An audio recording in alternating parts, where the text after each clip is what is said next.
family dates back from Poland and Belgium. And I was dancing, and my mother had made a kind of dog thing from leather with a chain to the house. So because I had some space to work in, to play in, but I was quite of a kind of active little guy, so they had to chain me to the house, or else I would go away. So I was dancing with the street organ, and it was kind of fun. I was in arts, painting and video,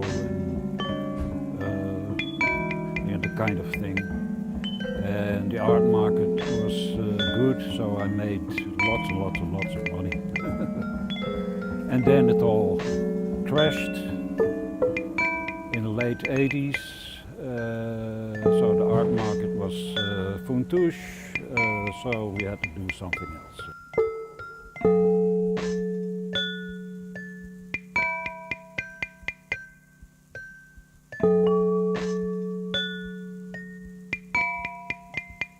I think the 50s is a totally different universe.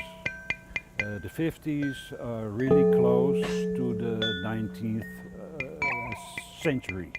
Everybody worked. 95% worked. There's work all over the place. So people had a good life, and then it started changing. And then the 60s, of course, 60s was changed everything, politics, culture, you name it.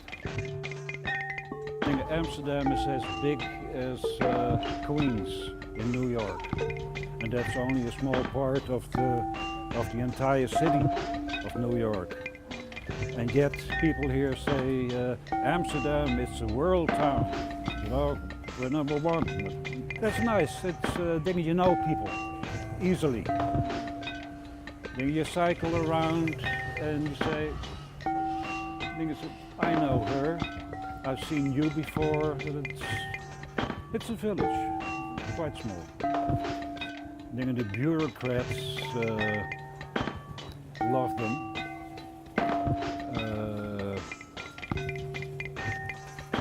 And it's not like the Amsterdam people hate tourists or something, but it's getting to be too large, too many. People who live here in the center of the city never have a break. It's 24 hours, 7 days a week, circus, going on and on and on. You can't just have your own space in your own home. There's always shouting, there's always drinking, there's always fighting, there's all kinds of stuff. But there are very, very many, and that's why there are lots of people who have these giant channel palaces, so they have a lot of space, and you would think, well, they can have their own space, but they say, we're going away.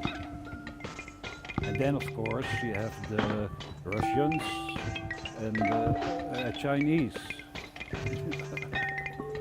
And that's killing. It's killing the middle class, it's killing the little shops, it's killing all retail.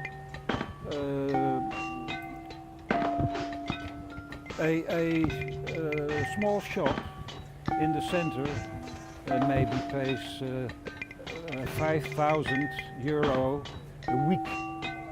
And you can't do this with the selling of t-shirts and rubbish. Can't. So the city is dying a bit, of course. And we have to do something to guide it a little bit. You know, because of the rent problem and because of easy money, young people buy an apartment. Then they can get a permit over here, so they can have a kind of B&B, bed and breakfast.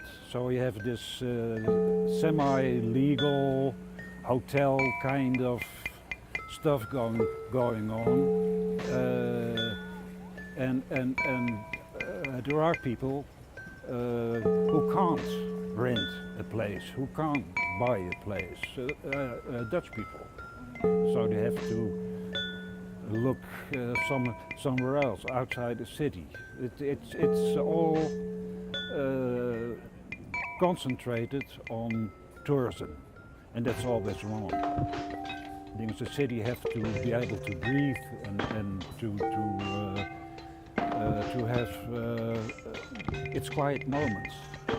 Just to think, if nothing is done, then the real city will die and will turn into Disneyland. Now with boats and stuff. And when you want to go to Amsterdam, you have to buy a ticket somewhere just to walk. So I think we can't have this. I think it must stay a living city with shops for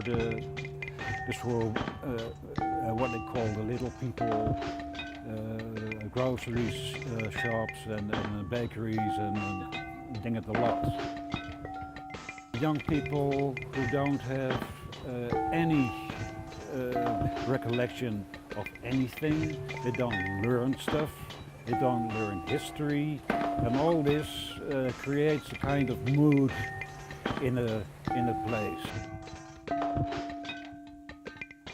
Where I lived, I think I lived in the center, I think in the oldest part of town. There they were digging, and there they found a blacksmith hut from I think the 11th century. It was way down. I think it's old, yeah, and so I think history is long, but modern history, well, there's not much, and that's what people like. It's quiet and not much going on really. Well, except of course if you like the nightlife, but I'm too old. Thank God.